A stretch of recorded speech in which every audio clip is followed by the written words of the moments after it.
Ladies and gentlemen, welcome back to the channel. This is the Tier 4 Italian battleship, Giulio Cesare, or I'm just going to call it um, Julius Caesar.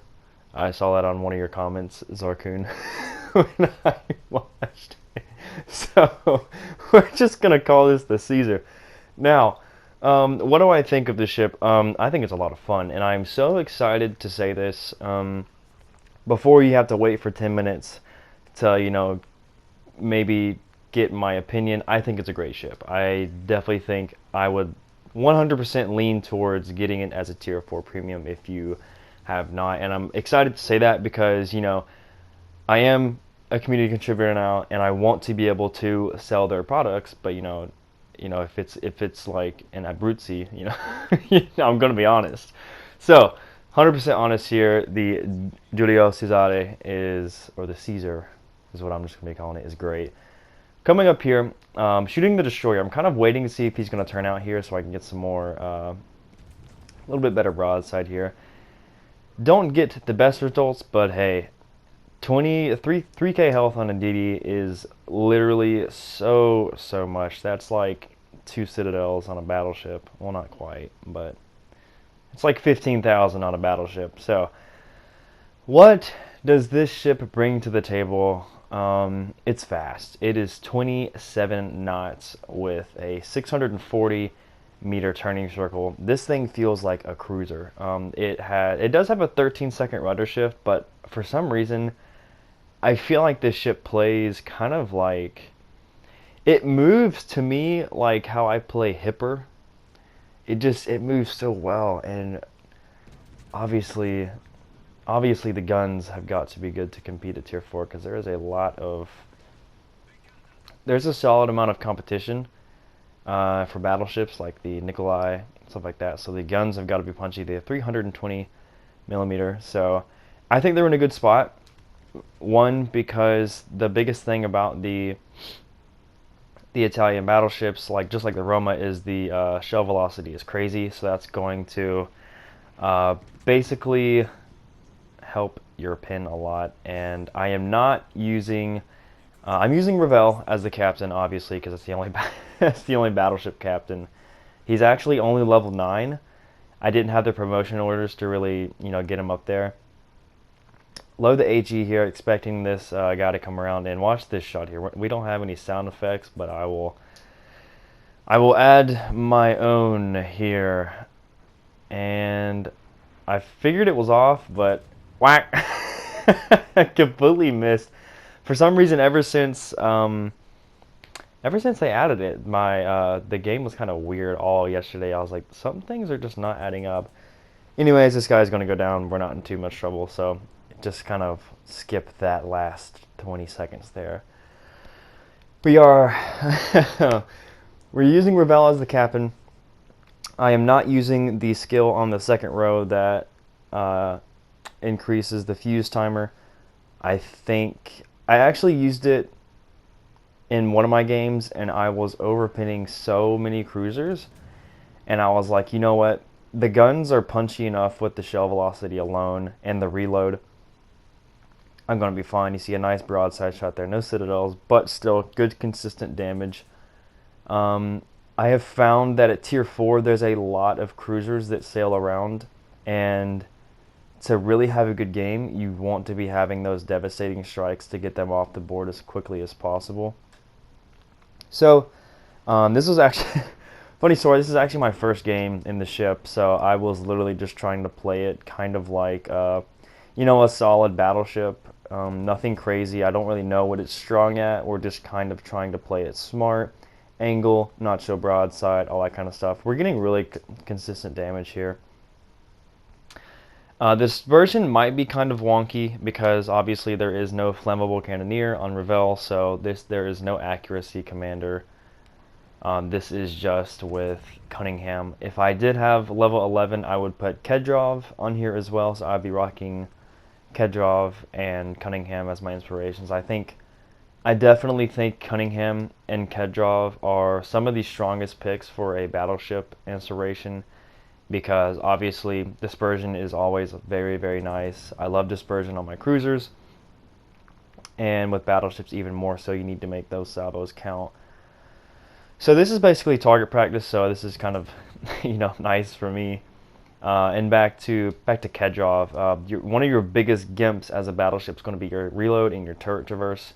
So if you can make your guns more accurate and you can get your guns turning faster, it's tremendously helping. So that's what I would advise as a little Chili's tips there.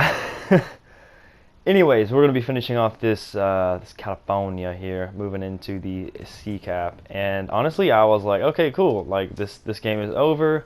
Not much is going down, but we are going to be seeing a lot of poop being thrown at a fan going full speed here. When he goes down, I was like, oh man. I immediately see another Caesar, and I'm already looking at my cruisers. I'm like, oh God, oh God, oh God, oh God, something is about to happen. Please get back. And exactly what I thought was going to happen happened.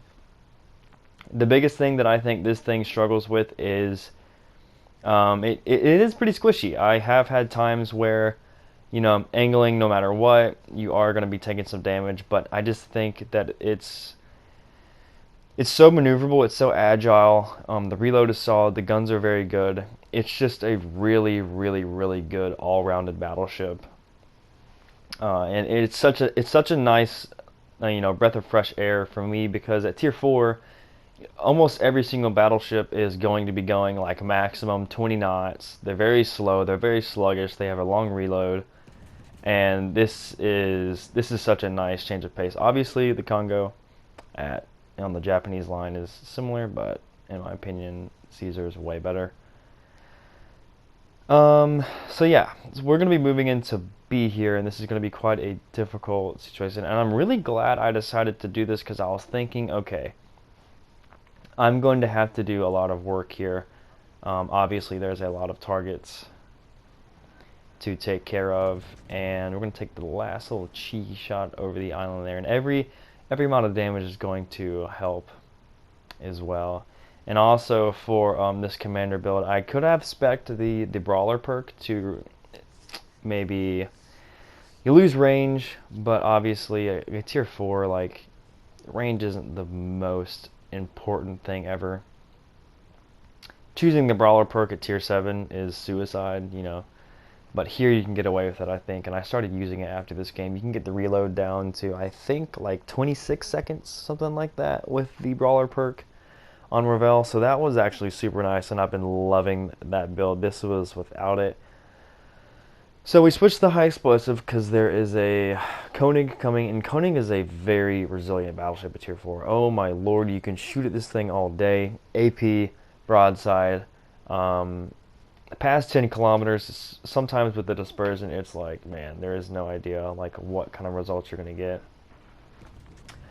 Unfortunately, as soon as I load HE to try and go for the bow and battleship, I see that their Caesar is pulling out as well, so I was like, well, crap. However, we did get a fire, pick up the high cal as well, and what I'm trying to do here is, I'm trying to speed up so I don't get spotted, but I do, unfortunately. I cannot 1v2 both of these guys. There is just, the guns at tier 4 are just going to shred no matter what.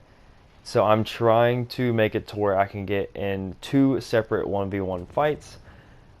The range issues kind of coming into effect here. We do take a shot at this emerald, and that is looking like a very, very good salvo. Unfortunately, we do not get the finishing citadel as well, but still, that's going to be very solid for time to come. And I see that there, I'm begging, I'm like, come on, please, please, please, please, please. There's Caesar's coming around the corner here. I'm hoping to get a little broadside, but he definitely knows I'm here, so he's already angling.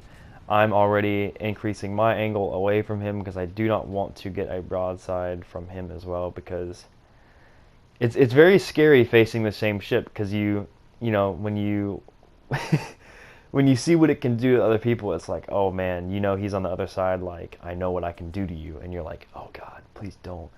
So we're just kind of playing this edge here. I'm not spotted. I'm so hoping that our destroyer doesn't die, because without him, this is going to be a very, very difficult game. We're actually dragging the Caesar out, and actually opens up for our destroyer to get some torpedoes on him. Only takes one, but still, it's going to come down to the literal wire at the end of this. So we've kind of done what I wanted to do. The Emerald's way out of position. We have a 1v1 with the Koenig here, which, you know, we're going to have to take this fight, and we're going to have to use our speed to get around here. So hopefully, what I'm thinking here, by the time that we finish this Koenig, we are going to be angled away from the Cesare when he comes around the corner. So, and the biggest thing that I was worrying about here, I was like, if this dude goes to the ram, you know, it's over. And honestly, if I was the Koenig, I would probably go for the ram, because that's an easy win. I have the maneuverability, so I don't know if he was or not, but when he turns here, I was almost, you know, I could almost guarantee, I was like, this dude looks like he's going for a ram. So I used the speed, and boy, oh boy, it might not look like it, but this thing feels so solid in its maneuverability. We got a nice broadside shot there for 14k in a turret. Unfortunately, he now has our broadside, and our guns are turned the other way because I was trying to avoid him. I'm keeping an eye on the Cesare because I know he's going to come out wide. I'm hoping that while my turrets are turning towards this Koenig, that they will be turned around. And it almost worked out, but fortunately, we didn't take the most damage from that Koenig. I would like to get the back turrets on him, end up don't killing him. We finally killed that Koenig with that last salvo there. As you see, we are angled away from the Cesare as well, so we're going to minimize damage from that angle. We see the Emerald on the minimap, but there's really nothing we can do right now. My turrets are turning that way. We're going to try and lull him into a sense of, oh, I got you now. So what we're going to do real quick is, as soon as we think that he has a torpedo angles, I'm going to hit the brakes hard. My turrets are turning. We are turning in a little bit, and I don't want to turn in a lot because I do know there is a battleship behind me, and I do not want to give him broadside. We only get the front turrets online. Take a citadel, or give him a citadel low enough to where our destroyer has no problem finishing him off, which was insane. So I was like, thank the Lord. We dodged his torpedoes, which is very, very nice. And again, we're kind of turning away here. We do not want to get this guy any sort of angle. What I found, though, is that the Cesare can do a lot of damage towards, I would say, you know, like anywhere. It pins anywhere, literally, like anywhere. However, he's showing broadside. We get a nice citadel there. The only problem is, like I was saying, even though I'm angled, I'm still taking so much damage, and I have no health. And I was like, okay, you know what? Like, I am not going to have time to get my turrets online here. I'm going to have to show broadside here. I'm going to risk it. I'm going to have to. And I have got to get both of them firing because his front guns are going to be reloaded very, very soon. Get very lucky there. Get the kill shot right there as a citadel. Thank you. That was a crazy match, guys. I am very impressed with this ship. I think it is a great ship to maybe invest in. I've actually had a ton of fun. My controller disconnected there, but 180,000 damage. This ship is, holy crap, very, very consistent. I love it, and I hope you guys enjoyed. Hope you guys got some out of it, and y'all have a good one. Peace.